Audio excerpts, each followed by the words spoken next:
Welcome to all in JN Rising Stars. As you see on the screen कि यहाँ पर class 10th subject science question type है। ये जो MCQs रहेगा। माह एनालिसिस क्या है, मैंने क्यों नाम दिया है, इससे पहले वाली जो मैंने वीडियोस बनाए थे मैंने इसमें डिस्कस कर चुका हूँ। इसमें हम लोग चैप्टर 3 को डिस्कस करेंगे। अब मेटल्स एंड नॉन मेटल्स के द मोस्ट एक्सपेक्टेड क्वेश्चंस जो कि आपके बोर्ड एग्जाम्स के मद्देनज़र रखते हुए मैंने इस लेक्चर को मैंने तैयार किया है। एंड टारगेट इस हमारा 95 प्लस है, क्योंकि मैंने उसी हिसाब से मैंने इस लेक्चर को मैंने तैयार किया है आपके लिए। मार्क्स लगभग 38 आउट ऑफ 40, 38 प्लस ही आपके मतलब 90 या 40 के 40 भी आ सकते हैं आपका। इस हिसाब से मैंने बहुत ही मेहनत से मैंने इस लेक्चर को मैं तैयार किया हूं, क्योंकि इनका सीरीज बिल्कुल अब आते ही रहेगा, बिल्कुल रुकेगा बिल्कुल भी नहीं। This is the term first 2021 और 2022 के लिए जो आपका टर्म फर्स्ट नवंबर एंड दिसंबर में होने वाला है, उसी को मद्देनजर रखते हुए मैंने बनाया है। एज यू नो दैट मेरा नाम नासिर हुसैन है। मेरा टीचिंग एक्सपीरियंस 5 ईयर्स का है। Director and honour super 20 rising stars. अब हम लोग गाइस शुरू करते हैं अपना पहला सवाल के साथ। चले गौर फरमाते हैं। अब इसमें पहला सवाल यहाँ पर यह है, the most widely used method for refining impure metals. याद रखिएगा इसमें कि बोला है रिफाइनिंग इम्प्योर मेटल्स, है ना। कौन सा इसमें से मेथड है जिसमें से कि हम लोग रिफाइनिंग इम्प्योर मेटल्स को रिफाइन करके या फिर इम्प्योर मेटल्स को हम लोग ओर में से निकाल कर बाहर करते हैं। कौन सा मेथड से? A electrolytic refining, B electrochemical refining, C electricity refining, D metal refining. ये क्या होता है? इसका ऑप्शन आपका बी है, इलेक्ट्रोकेमिकल रिफाइनिंग। इलेक्ट्रोकेमिकल रिफाइनिंग का ही यूज़ करके हम लोग किसको इम्प्योर मेटल्स को रिफाइन करते हैं, बाहर कर लेते हैं। सो अब हम लोग नेक्स्ट क्वेश्चन को देखते हैं। क्वेश्चन नंबर 2, इसमें बोला गया है कि आयरन ऑक्साइड, है ना, आयरन थर्ड है यहाँ पे, Fe2 मतलब Fe2O3 मतलब iron oxide reacts with aluminium reaction known as. कहता है जब आयरन ऑक्साइड आपका क्या बोला है, आयरन ऑक्साइड जब किसके साथ, अल्मोनियम के साथ रिएक्शन करेगा तो को हम लोग क्या बोलते हैं? क्या इसको एक्सोथर्मिक रिएक्शन बोलते हैं, बी इंडोथर्मिक रिएक्शन बोलते हैं, सी थर्मल रिएक्शन बोलते हैं, या फिर फास्ट रिएक्शन बोलते हैं? इसको हम लोग क्या बोलते हैं? थर्मल रिएक्शन बोलते हैं।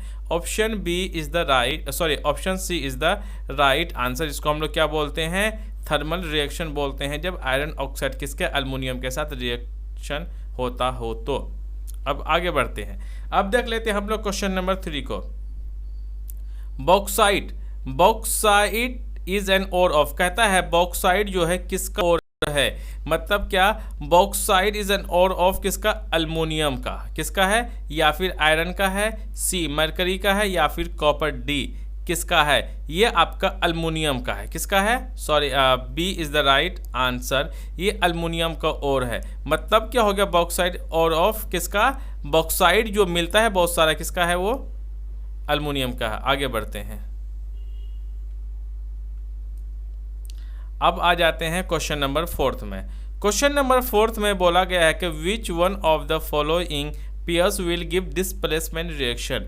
डिस्प्लेसमेंट रिएक्शन क्या होता है, ज़रा मैं उसको आपको ज़रा बता देता हूँ, है ना।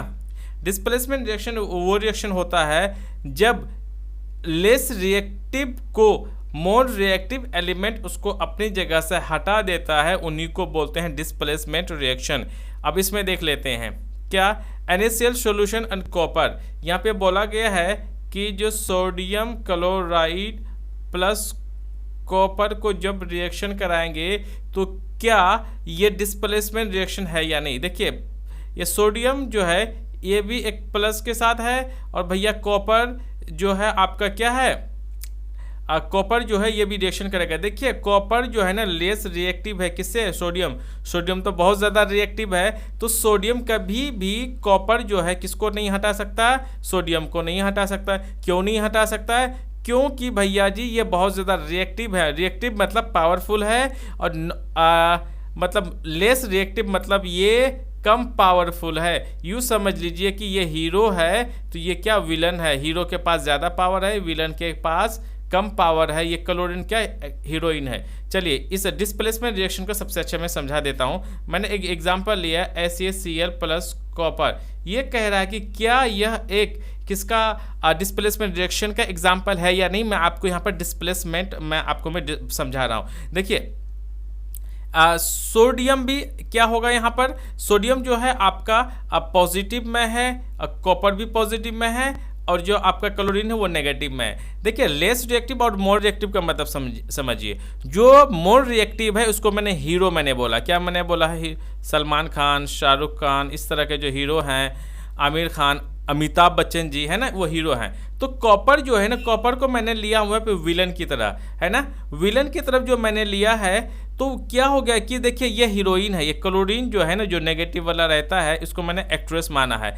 बताइए जो मोर पावरफुल है हीरोइन उसी के पास जाएगा, तो विलन के पास पावर कम है, इसीलिए हीरोइन को नहीं ले सकता। मतलब sodium is more reactive than copper, copper come reactive है, सोडियम ज़्यादा है, इसीलिए भैया इसको ये हटा नहीं सकता है, ये तो नहीं होगा। चलिए दूसरा, और कॉपर के साथ क्या डिस्प्लेसमेंट रिएक्शन नहीं हो सकता। Next MgCl2 solution and the aluminium metal. जो यहाँ पर बोला है कि MgCl2 प्लस अल्मोनियम, है ना, क्या ये डिस्प्लेसमेंट रिएक्शन है? भैया नहीं होगा, क्योंकि मैग्नीशियम जो है ज़्यादा रिएक्टिव है अल्मुनियम से, इसीलिए वो किसके साथ चिपक कर रहेगा, क्लोरीन के साथ चिपक करके रहेगा। ये भाई साहब विलन है, दूर रहेगा, मतलब ये हो ही रिएक्शन ही नहीं होगा। जब रिएक्शन ही नहीं होगा तो भैया डिस्प्लेसमेंट रिएक्शन का एग्जाम्पल हो नहीं सकता। अब नेक्स्ट, क्या सी डिस्प्लेसमेंट रिएक्शन का एग्जाम्पल है? क्या यहाँ पर बोला गया है आपका कि FeSO4 आयरन सल्फेट जब किसके साथ रिएक्शन करेगा, सिल्वर के साथ करेगा, मतलब Ag के साथ करेगा, क्या ये रिएक्शन होगा?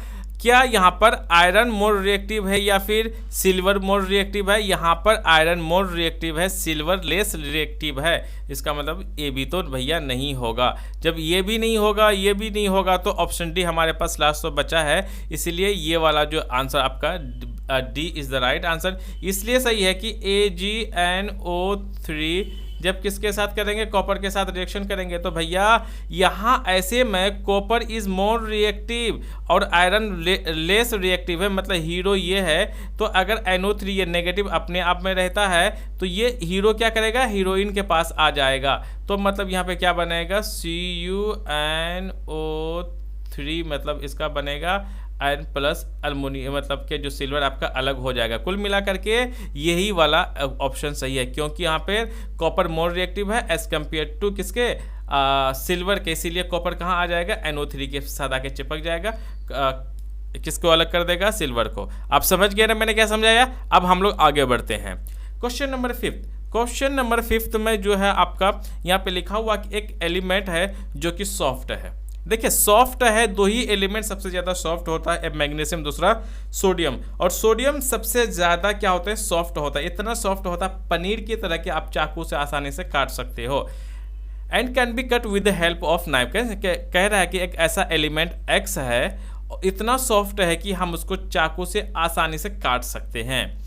यानी ये बहुत ज़्यादा रिएक्टिव है एयर में, मतलब आप जिसको उसको खुले में रखोगे ना, वो तुरंत उसमें आग लग जाएगी, वो बिल्कुल रिएक्शन हो जाएगा, वो बिल्कुल क्या एक बर्निंग टाइप का हो जाएगा। हवा में भी बिल्कुल खुली, आप जैसे हम लोग अभी बैठे हुए हैं ना, आप बैठे हुए हो, हम बैठे हुए हैं, तो बिल्कुल क्या हो जाएगा, अगर हम ऐसे ही इसको सोडियम को रखें तो बिल्कुल ही वो क्या हो जाएगा, रिएक्टिव बहुत ज़्यादा हो जाएगा, यहाँ पर वो बर्न हो जाएगा, अपने आप जल जाएगा। And can not be kept open in year. और ऐसा एलिमेंट वो X है, उस एलिमेंट का नाम बताइए जो कि उसको हम खुले में हम बिल्कुल भी नहीं रख सकते। It reacts vigorously with water. Water के साथ में, पानी से भी सबसे ज़्यादा वाटर के साथ बहुत ज़्यादा रिएक्टिव हो जाता है। ऐसे अगर उस X एलिमेंट को अगर हम पानी में रखें तो ऐसा रिएक्शन हो जाएगा ना, जन विद इन सेकेंड्स में ये क्या होते हैं, ये जो X एलिमेंट जो भी वो गायब हो जाता है। Identify the elements from the following. But कहता है इनमें से दिया हुआ हमें एक किसको एलिमेंट्स को ढूंढना। पहला magnesium, B sodium, P phosphorus, D calcium. So यहाँ पर कौन सा हो जाएगा, सबसे ज़्यादा यहाँ पे हो जाएगा सोडियम। तो हमें क्या हो गया, कहीं ना कहीं हमें किसको बता रहा है कि हमें रिएक्टिविटी सीरीज़ को बता रहा है। तो हमें रिएक्टिविटी सीरीज़ बहुत याद रखना ज़रूरी है, क्योंकि सबसे ज़्यादा रिएक्टिव, हाईली रिएक्टिव कौन होता है, आपका सोडियम होता है। सो सोडियम मतलब B is the right answer. आगे चलते हैं आप। क्वेश्चन नंबर 6 में बोला है the number of protons in an atom of an element is 19। कहता है एक ऐसा नंबर, मतलब number of protons in an atom, कहता है कि कोई एक एलिमेंट है उसका जो आपका जो नंबर ऑफ प्रोटॉन्स है इस वाला एलिमेंट का जो p है आपका नंबर 19 है, and then the number of electron a is, मतलब क्या होगा भैया, नंबर ऑफ इलेक्ट्रॉन्स क्या होगा वो बता रहा है। तो फिर सबसे अच्छा इसका आंसर क्या 18 है, आपका 19 है, 20 है, 21 है, तो इसका आंसर कौन सा आपका A। तो यहाँ पे इलेक्ट्रॉन कितना हो जाएगा 18 आ जाएगा। अब हम लोग आगे बढ़ जाते हैं, अब चल जाते हैं क्वेश्चन नंबर 7 में।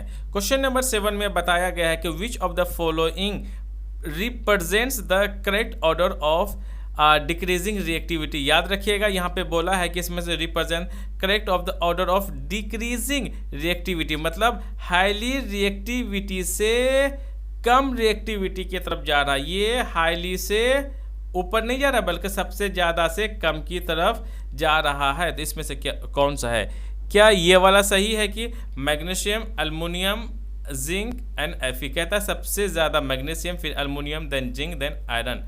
से मैग्नीशियम बी में है, मैग्नीशियम, जिंक, अल्मुनियम, आयरन। क्या सबसे ज़्यादा इनमें से, मतलब ये मतलब डिक्रीजिंग ऑर्डर में है, सबसे ज़्यादा ये वाला क्या इसमें से अल्मुनियम सबसे ज़्यादा रिएक्टिव है, उसके बाद जिंक है, उसके बाद आपका आयरन है, और सबसे ज़्यादा इसमें क्या है मैग्नीशियम है। फिर डी में है magnesium, iron, zinc and aluminium. इसका जो सबसे जो सटीक आंसर होगा वो होगा आपका कौन सा हो जाएगा डिक्रीजिंग ऑर्डर में, वो हो जाएगा option A is the right answer. ये सबसे ज़्यादा है, उसके बाद अल्मुनियम है, उसके बाद जिंक है, फिर उसके बाद आयरन है। मतलब इस वाले ऑप्शन ए में सबसे ज़्यादा रिएक्टिव मैग्नीशियम है, सबसे कम क्या आयरन है। तो उसके बीच में हम समझ सकते हैं कि आयरन जो है ना वो लेस रिएक्टिव है जिंक के कंपेयर में, और जिंक है ना लेस रिएक्टिव है किसके अल्मुनियम के कंपेयर में। सो अल्मुनियम जो है जिंक और आयरन से दोनों सबसे ज़्यादा क्या है रिएक्टिव है, और मैग्नीशियम तो अल्मुनियम से ज़्यादा रिएक्टिव है। अब हम लोग आगे देख लेते हैं। देखिए इसका एक्सप्लेनेशन क्या है, मतलब एक्सप्लेनेशन मैंने इसलिए दिया है कि आपको याद रखना है कि सबसे ज़्यादा जो आपका वन ऑफ द मोस्ट सबसे ज़्यादा हाईली रिएक्टिविटी और सबसे कम रिएक्टिविटी, इस टेबल को आप बहुत अच्छे से आपको याद रखना है। The decreasing order of the reactivity of the common metal is below. यहाँ पे बोला जब से लिथियम है, पोटासियम है, सोडियम है, बेरियम है, कैल्शियम है, magnesium, aluminium, manganese, zinc, iron, निकल, टिन, लेड, हाइड्रोजन, कॉपर, मतलब आपका ये है गोल्ड है या सिल्वर है, Au है, इसके बाद फिर Pt है। मतलब ये सारे क्या था आपको टेबल 101% आपको याद रखना है। जब आपसे आ जाएगा, इससे कई सारे सवाल पूछे जा सकते हैं कि आपको बिल्कुल एक टेबल वाइज में भी दे सकता है और टेबल वाइज में नहीं देगा। इसमें से फिर बोल देगा कि भैया इसमें से बताइए कौन सा, इनमें से 3 ऑप्शन देगा, एक कुछ और दे देगा, बोल देगा क्या इसमें से कौन रिएक्टिविटी है ही नहीं, किसका रिएक्शन ही नहीं होता है, कुछ ऐसे आपको दे सकता है। जैसे है ना वैसे आपको दे सकता है कुछ, जैसे कि आपका ये जो ग्रुप 18 में जो आपका रहता है नोबल गैसेस, वो भी कहीं ना बीच में घुसा सकता है। सो आपको इतना तो बहुत अच्छे से याद रखना है। So now see the next one is the question 8 is in electrolytic refining। कहता है कि electrolytic refining में the cathode is made of। कहता है कि electrolytic refining करना भैया, उसमें कैथोड जो किस चीज़ का बना हुआ होता है, एक एनोड होता है, दूसरा होता है कैथोड। कैथोड में नेगेटिव चार्ज होता है, एनोड में पॉजिटिव चार्ज होता है। ज़रा यूँ समझ लीजिएगा आप, है ना। क्या उसमें जो कैथोड है क्या प्योर मेटल का बना है, क्या इम्प्योर मेटल का बना हुआ है, जो कैथोड क्या एलॉय का बना हुआ है या फिर मेटालिक सॉल्ट्स का बना हुआ है। तो इसका option A is the right answer. क्या प्योर मेटल का बना होता है, कौन कैथोड वाला जो होता है वो आपका प्योर मेटल का बना होता है। जैसे इसके ज़रा हम एक्सप्लेनेशन देख लेते हैं। देखिए इन इलेक्ट्रोलाइटिक रिफाइनिंग में जब हम लोग इलेक्ट्रोलाइटिक रिफाइनिंग करते हैं मेटल्स को बाहर करने के लिए ऑफ मेटल्स, मतलब इलेक्ट्रोलाइटिक रिफाइनिंग करते हैं हम लोग इसको मेटल को रिफाइन करने के लिए, है ना। हम लोग और में से मेटल को हम लोग निकाल लेते हैं। And the cathode is made of pure metal. जो उसका जो कैथोड जो लगा रहता है, एनोड कैथोड क्या होता है, जब भी तो इलेक्ट्रिसिटी हम चलाएंगे एक तरफ पॉजिटिव चार्ज, दूसरी जगह क्या होता है नेगेटिव चार्ज। इस बात को याद रखिएगा, है ना। Made of pure metals whereas the anode made of the impure metals. जो आपका एनोड होगा एक साइड में, देखिए कैथोड में जो है आपका पॉजिटिव चार्ज होता है, एनोड में नेगेटिव चार्ज होता है, इसीलिए आपका जो इम्प्योर मेटल्स किसका होता है, एनोड का बना होता है। यहाँ पे पूछ लिया गया था कि जैसे आप लोग देख रहे हैं कि यहाँ पर आपका कैथोड किस चीज़ का बना होता है, प्योर मेटल्स का बना हुआ है। अगर आपका एनोड पूछ लेगा तो याद रखिएगा वो इम्प्योर मेटल्स का है। अब हम लोग आगे क्वेश्चंस को देखते हैं। Now see the next one is the question number is 9। Question number 9 में पूछा गया है कि इन द गिवन रिएक्शन, आपके पास एक रिएक्शन दिया हुआ है जैसे कि अल्युमिनियम ऑक्साइड और सोडियम हाइड्रो ऑक्साइड को जब हम लोग रिएक्शन कराएंगे, एक तो हमें वाटर तो मिलेगा ही, जो यहाँ पर X है तो इस जगह पर हमें कौन सा कंपाउंड हमें मिलेगा, इस बात को हमें ध्यान देना है। व्हाट इज एलिमेंट X, मतलब X एलिमेंट का हमें नाम बताना। क्या वो सोडियम अल्युमिनियम ऑक्साइड क्या ये वाला होगा, क्या सोडियम अल्युमिनेट हो जाएगा, क्या यहाँ पे NO2O3 हो जाएगा, क्या NaAl2O3, इसमें से कौन सा आपका जो क्वेश्चन है वो कौन सा इसका आंसर रहेगा। तो इसका आंसर जो है आपका A is the right answer. ये क्या हो जाएगा, A जो है आपका, देखिए यहाँ पर जो सोडियम है ये वाला, इन लोगों के साथ रिएक्शन करके हमें वाटर बनाएगा, साथ में NaAl2 बना देगा। इसका ज़रा सा हम लोग एक्सप्लेनेशन देख लेते हैं। जैसे कि aluminium oxide is an amphoteric nature. Amphoteric मतलब होता है ऐसा अल्युमिनियम ऑक्साइड होता है जो कि रिएक्ट्स करेगा एसिड के साथ में और साथ में बेस के साथ में रिएक्शन करके हमें सॉल्ट और वाटर बनाएगा। देखिए हमेशा याद रखिएगा एसिड प्लस बेस का जब भी आपस में रिएक्शन होता है तो आपका सबसे ज़्यादा वो क्या बनता है, सॉल्ट बनता है। क्या बनता है, कोई सा भी सॉल्ट बनेगा। एसिड और बेस जब भी रिएक्शन करेगा तो न्यूट्रलाइजेशन रिएक्शन भी बोलते हैं उसको, और आपका सॉल्ट बनेगा। और एल्युमिनियम ऑक्साइड है ना, एम्फोट्रिक नेचर में होता है। जैसे मैंने बताया कि एल्युमिनियम ऑक्साइड एसिड के भी साथ रिएक्शन कर सकता है, बेस के भी साथ रिएक्शन करेगा। एसिड या बेस के साथ रिएक्शन करेगा तो हमेशा क्या मिलेगा, सॉल्ट मिलेगा, साथ में वाटर मिलेगा। Okay, here aluminium oxide behaves as an acid. तो अल्युमिनियम ऑक्साइड क्या होगा, एसिड की तरह रिएक्ट करेगा, and it reacts with sodium hydroxide के जैसे ही करेगा। देखिए ये बेस है, ओ एच जहाँ पर भी लगेगा ये आपका बेस होगा, और ये तो सोडियम अल्युमिनियम ऑक्साइड तो वो एसिड है, ये है। तो एसिड और बेस जो रिएक्शन करेगा तो कुछ तरह का सॉल्ट तो बनना है। अब बेस एंड फॉर्म सोडियम अल्यूमिनेट, ये क्या है, ये सोडियम अल्यूमिनेट एंड वाटर। इसीलिए इसके साथ जब भी ये रिएक्शन करेगा तो मतलब अल्युमिनियम ऑक्साइड जब भी रिएक्शन करेगा किसके साथ, सोडियम हाइड्रो ऑक्साइड के साथ, हमेशा क्या बनेगा, अल्यूमिनेट और वाटर बनेगा। सो याद रखिएगा NaAlO2 जो है वो आपका अल्यूमिनेट कहलाता है, सोडियम अल्यूमिनेट। याद रखिएगा ये स्टेट में जो है ना वो सॉलिड होता है। क्वेश्चन नंबर 10 और लास्ट क्वेश्चन है ये हमारा। क्वेश्चन नंबर 10 में है कि rusting of iron can not prevented by. अक्सर क्या होता है कि रस्टिंग ऑफ आयरन जो है ना वो प्रिवेंट कैसे, बचाया कैसे जा सकता है ना। जैसे आप लोग घरों में आप देखते हैं, गांव में, शहर में, हर जगह क्या होते हैं, जो दुकानें जहां पर होती हैं, शटर वगैरह हो गया या फिर लोहे की जितनी भी चीज़ें बनी होती है सबको क्या किया जाता है, उसमें पॉलिश वगैरह किया जाता है, बारिश का, धूप का, ठंडा का, है ना। कभी कभी सट गलने से बचने के लिए क्या किया जाता है, उसमें अलग अलग तरह का खूबसूरती के लिए कुछ लोग पेंट यूज़ करते हैं, लेकिन दरअसल में क्या तो वो प्रिवेंट होता है ताकि वो जो रस्ट आयरन है, जो लोहा है, वो क्या हो सके, वो सड़ने गलने से बिल्कुल बच सके। जैसे लोग क्या करते हैं, दांतों के कितने अच्छे से करते हैं, क्या करते हैं बताओ, अरे भैया ब्रश करते हैं। जैसे कि हम लोग दांतों को ब्रश करते हैं ताकि चमकाने के लिए, ताकि कि इसमें कोई भी चीज़ बैक्टीरिया वगैरह जो हमारे अंदर में माइक्रो ऑर्गेनिजम्स जो हम खाते पीते हैं वो चिपक कर रखकर कहीं दांत हमारा ख़राब ना हो जाए। उसी हिसाब से क्या करते हैं भैया, हम लोग ब्रश वगैरह करते रहते हैं ताकि कि वो चीज़ साफ होता रहे। उसी हिसाब से आयरन को रस्टिंग से बचाने के लिए क्या हम नहीं करते हैं, है ना, कैन नॉट प्रिवेंटेड बाय, हम क्या करने से हम लोग आयरन को जंग होने से नहीं रोक सकते। पहला ऑयलिंग करने से, पेंटिंग करने से, एनोडाइजिंग या डस्टिंग।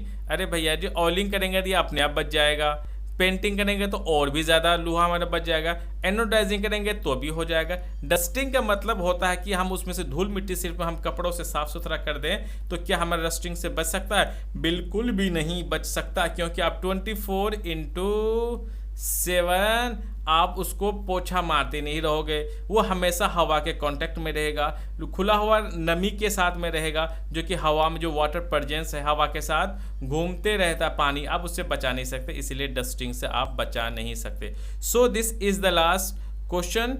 एंड जो हमारा इसका जो सीरीज जो रहेगा, प्लीज़ आप इसका सीरीज को बिल्कुल देखते रहें। मैं 10-10 क्वेश्चंस का मैं लाता रहूँगा ताकि कि आपको कोई दिक्कत ना हो। So guys thank you very much. और हाँ, अगर ये चैनल आपको अच्छा लगे तो प्लीज़ लाइक शेयर और सब्सक्राइब बिल्कुल करना ना भूलें, अपने दोस्तों के भी साथ प्लीज़ शेयर करें। So guys thank you very much.